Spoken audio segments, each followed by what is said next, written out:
Good morning. I'm very glad to welcome the Prime Minister of North Macedonia, Dimitar Kovacevski, in Delphi. It's a great pleasure, thanks. And I think it was in 1993, February 1993, when Konstantinos Mitsotakis, the late father of today's Prime Minister of Greece, said something that sounded very cynical in Greece, and it provoked a huge roar. He said that in 10 years' time, he was referring to the discussion about the name of your country. So he said that in 10 years' time, we will have forgotten this discussion. There's no problem. So perhaps it was not 10 years, it was 30 years. But do you believe that he was finally right? Well, 1993, February, I remember I was in the States studying high school. And at that time, one of the first to see the flag of, at that time, newly founded country in the United Nations in front of the building. Theoretically, yes, but then the question is which 10 years? Because it's been 25 years that took in order two strong and courageous politicians in 2018 to make one of the toughest decisions and to reach an agreement, which agreement opened the door that today we can sit here and talk about economic cooperation, that we can talk about European cooperation, integration, and that decision actually was the key that North Macedonia today is a member of NATO, and it's a step in front of opening the good negotiations with the European Union. So all in all, it's one of the biggest decisions which deserves credit from everyone in the region and wider in Europe. It's been an emotional question. Emotional questions, that's why I said, depends on which 10 years. They tend to be more long-lasting, but I believe that the values which the resolution brought will be the basis for great future cooperation and development of the relationship between two countries, but also within the whole region. And I think that Greece today is a strong, a valuable ally of North Macedonia. I think there is only a detail of the 3 memoranda being ratified in the Greek parliament. I don't know if this has a symbolic more than real significance, isn't it so?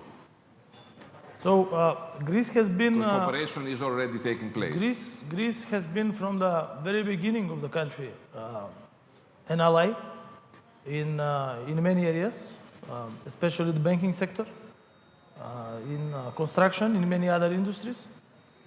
And we are aware about the 3 memorandums which are still not brought, but I believe that they are not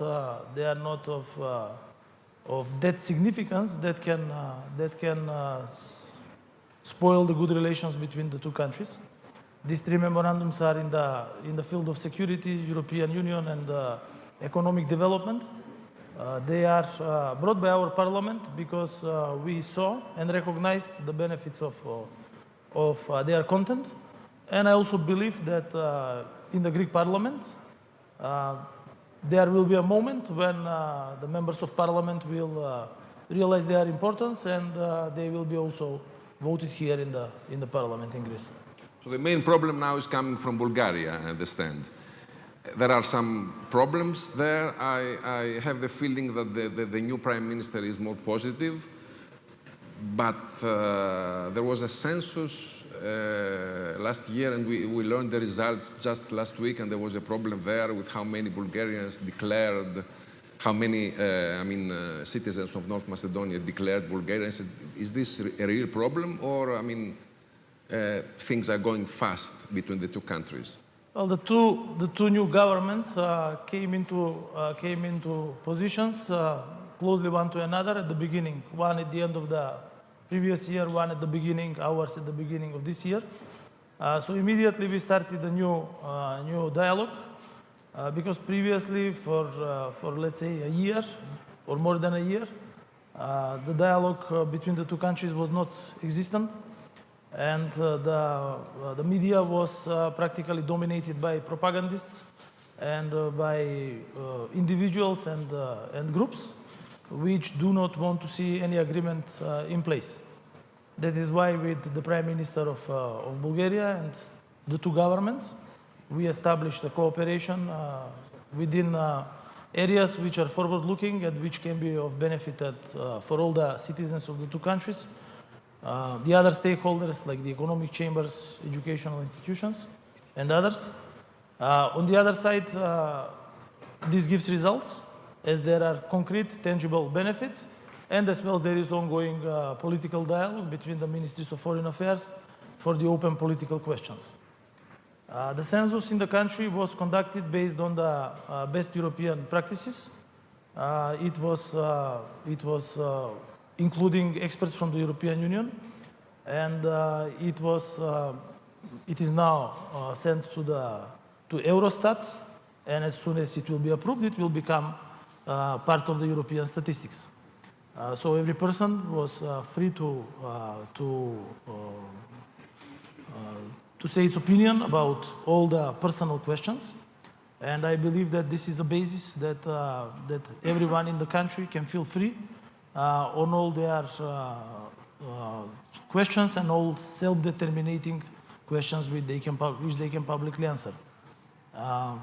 We have proved in the past years, especially after 2001, that North Macedonia is a society for all its citizens. You know that our constitution is a place not only for the Macedonians but also for the other ethnic communities which live in the country and persons with other self-determination. And this process and this constitutional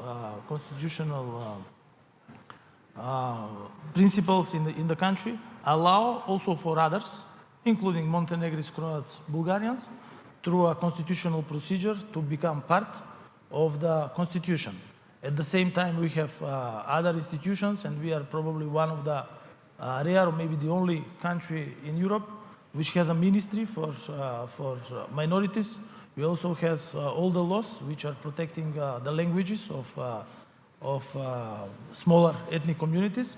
So in that regard, all people's rights in the country are protected on very high level, and they are brought to a very high pedestal. On the other side, this country, North Macedonia, wants to join the European Union. By joining the European Union, every citizen becomes a citizen also of the European Union.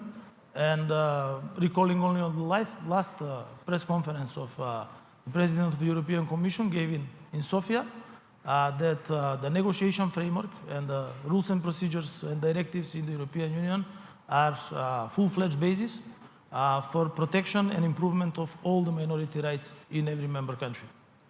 But it seems that there are some also external factors that are influencing the relations between the two countries. I heard Mr. Petkov saying recently that there were Russian spies influencing and trying to deteriorate the relations between the two countries, which is quite, I mean, it's not so surprising, but it's very important. Do you have this feeling as well? I heard yesterday Mr. Alexis Tsipras saying here in Delphi that thanks to Prespa agreement, we don't have Russia to our borders. Is this also your feeling? Is Russian infiltration in North Macedonia and the Balkans generally so deep, so worrying? The Western Balkans and the Balkans at all has always been a sphere of interest, also for Russia and other countries. China as well, I suppose. And China as well. So in the past, we can see their economic presence in the region, in practically all the countries, including Greece and the others. We have a clear goal, and we have a clear understanding between all the major political parties in the country, especially the ones which are forming the government, on our path to the European Union. And due to this, we have always stayed on this path. On the other side, there are individuals, but there are also political parties in the parliament and out of the parliament, which are clearly in the country against the European Union and against the membership in NATO. So now it is up to us and up to the European Union to deliver on the promise, because you know that North Macedonia brought one of the biggest decisions in the past, and the EU simply didn't deliver at that moment. There was a lot of debating, but without a clear action. So I believe now is the time, because now the enlargement is not simply a question of enlargement, but it is a question of geostrategical importance in light of everything what is happening in Ukraine, and in light of all the hybrid attacks, and in light of all the misinformation which are happening in the region especially, that this question should be, as soon as possible, addressed and solved, first with a mutual agreement between North Macedonia and Bulgaria, and with, as soon as possible, approval of the negotiation framework by the European Union. Is it true that the public opinion of North Macedonia is less positive towards the accession because of all the delay of all these years of what has happened? There is a kind of, like in Turkey, for example, there is a kind of disappointment and in the public opinion. So every process which lasts almost 18 years, normally, and when it is not finished, then normally it creates disappointment. Even now, if we see the polls, then it's clear that European Union has accession, has support within the majority of the citizens of the country, which is at around of 70%. But by not delivering and by not taking concrete steps, then this support will go down normally, and the Euroscepticism, as propagated by persons and individuals which are against, can get ground. So it is up to us, the decision makers in North Macedonia, but also up to the decision makers in Brussels, to make a step forward and to make the necessary decisions, I would say, within the French presidency of the European Union. Because we do not want to find ourselves in a situation where people by automatism would be positive to a certain question just because the question is here for decades, and not to feel it as a question which they would not seek another alternative. So the good thing is, at this moment, that there is no other alternative, that we as a government made all the necessary decisions as members of NATO in regards to unity with our partners in NATO, but also as a country which looks forward to become a member of the European Union. We fully aligned our international foreign policy with the EU countries in relations to Russia and in relations to the conflict which Russia started in, actually the war that Russia started in Ukraine. We have an invasion, we have a disastrous war, we have a Russian invasion in Ukraine. We have North Macedonia taking, the government, of North Macedonia taking a very strong position, also expulsion of some diplomats, isn't it so? And North Macedonia being included by Moscow in the unfriendly countries. So I'm seeing in Europe right now two movements which are kind of contradictory. The one movement is the leader of VMRO went to congratulate and taking selfie with Orban.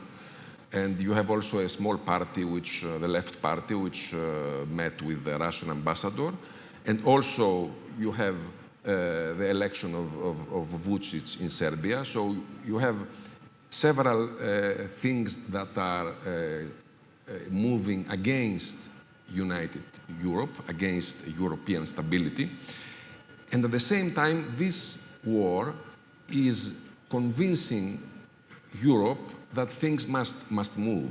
And they Consumers from 5G and Ukraine being included in Europe, but also perhaps with the Western Balkans, the fastest possible to be included in Europe in order to face this destabilization. So how do you see that this war can work positively for Western Balkans, or these movements are really worrying? Well, no war can work positively for anyone and anywhere. This is for sure, because I'm coming from a country which was part of a non-existing country which ended up in war.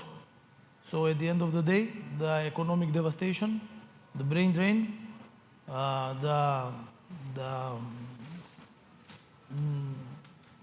very foggy future after these wars will not benefit anyone. So from that perspective, I want to send another appeal that this war should stop immediately, as it will not bring benefit to anyone.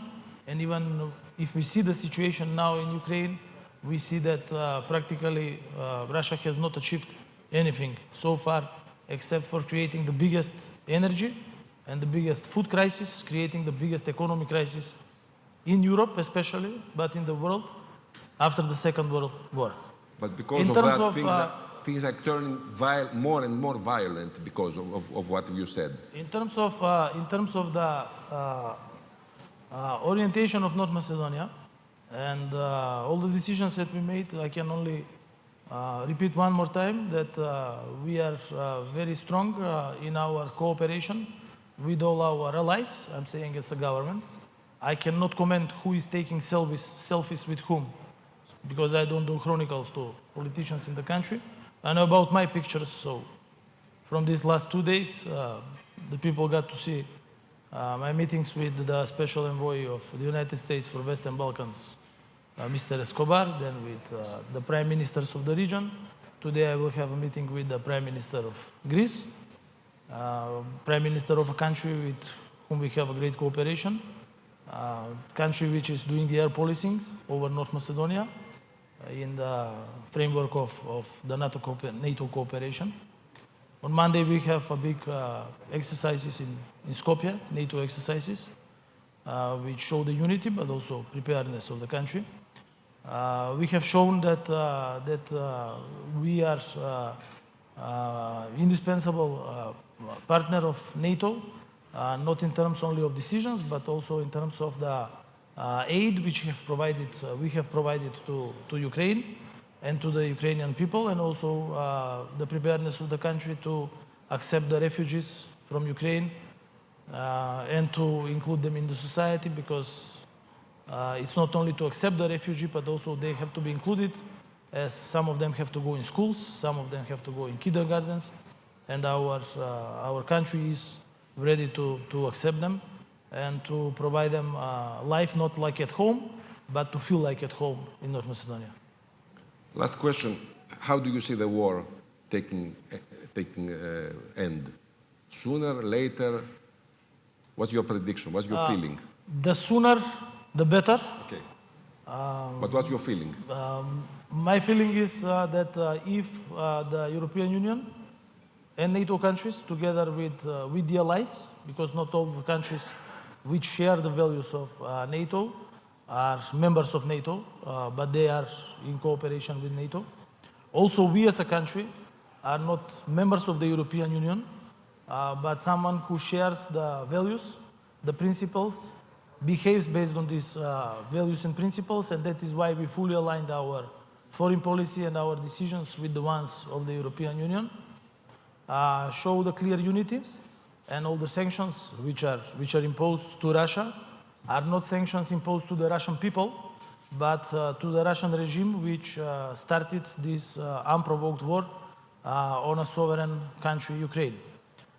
So I cannot predict the actions of the leadership of Russia, but at the end everybody will be in a losing position, as the economic consequences which we see not only on the Russian people, not only on the Ukrainian people, but on all the people in Europe, are a lesson that peace is of utmost importance for Europe.